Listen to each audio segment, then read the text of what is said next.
Tuko hapa katika kusherehekea mahafali ya 8 ya wanafunzi wetu wa maafisa usalama ndani ya ndege, yani kwa lugha ya kitaalamu wanaitwa cabin crew. Bado mwamko hatuwezi kusema kwamba ni mdogo, lakini nafikiri tunahitaji kuendelea kutangaza zaidi na vijana wengi kuweza kujua fursa ambazo zipo. Pale tulipoanza mwanzoni, watu wengi wakawa nafikiri kuja kufanya mafunzo ya afisa usalama ndani ya ndege, basi wewe ajira yako ni katika mashirika ya ndege tu. Lakini sasa nafikiri mmeweza kuona kwamba ajira hii imeanza kwa pana. Sasa siku hizi hata kwenye mabasi kuna wale wahudumu kule ndani. Na tunataka kuwasisitiza watu kwamba wale sio kwa ajili ya kutoa huduma.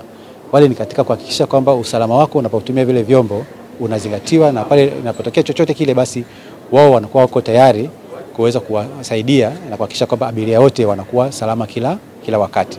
Kwa hiyo ni kozi ambayo ni muhimu sana katika sekta yetu ya usafirishaji, ya kuweza kuendelea kuipigia debe. Lakini nafikiri na sisi tuendelea kuipromote kama walivyotoa mawazo lako, ili vijana wengi zaidi waweze kujua kwamba kuna fursa gani ambazo ziko hapa kwetu.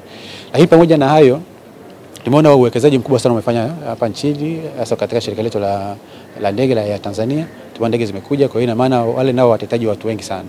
Miongoni mwa hawa vijana waliomaliza hizo kozi, wako vijana wetu ambao pia wameweza kupata nafasi kule. Lakini sio hao tu, hata vijana ambao walikuwa ndani ya shirika letu ambao wanataka kupata kazi katika ndege kubwa zaidi kuliko ambazo sisi tuko nazo, nao pia wameweza kupata fursa ya kuweza kuja-upgrade na kwenda katika shirika letu. Kwa hiyo unaona fursa zinafunguka pande zote. Kwa hiyo tunaposema mimi na ajira, na maana mimi pia kuna vijana wangu ambao wamepata fursa zaidi, wanaenda upande wa pili, basi na mimi hao wengine tunaweza kuwachukua na wao wanaendelea kupata ajira zaidi. Kwa juhudi zangu na juhudi za walimu wangu nimefanikiwa kuwa one of the best students, and I'm really grateful for that.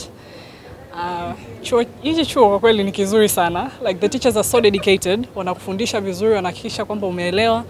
Hauwezi kuondoka ukao hujapata kitu kichwani. Kwa hii course imenisaidia kupata ujuzi mwingi sana. Nimepata first aid course, like nimejua jinsi ya kumsaidia mtu atakapopata shida ya kiafya. Nimeweza kupata dangerous goods awareness, naweza kuendelea training kidogo na mimi nikaingia kwenye hiyo sekta. Nimepata ujuzi wa security, nimepata customer care. Kwa hiyo ni vitu vingi sana ambavyo nimeviongeza kwenye skills zangu, ambavyo hata baadaye nikiingia kwenye kazi vitanisaidia sana. Amemaliza chuo kikuu, lakini katika kusubiri kuanza kozi yake ya masters akaona kuna fursa ya kujiunga na haya mafunzo ya cabin crew kutoka Precision Air. Kwa hiyo akaja akachukua form and then akaanza, na namshukuru Mungu kwamba amefanya vizuri na amechaguliwa kupata kazi kwa sababu amefanya vizuri, na namshukuru Mungu kwa hapo alipofikia. Niwashauri pia vijana wengine wasikate tamaa.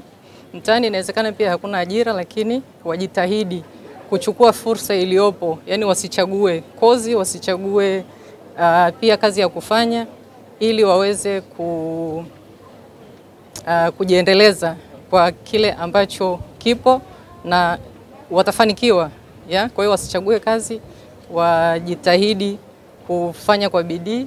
Na nimshauri Lisa katika hii opportunity aliyopata ya ajira, afanye kazi kwa bidii.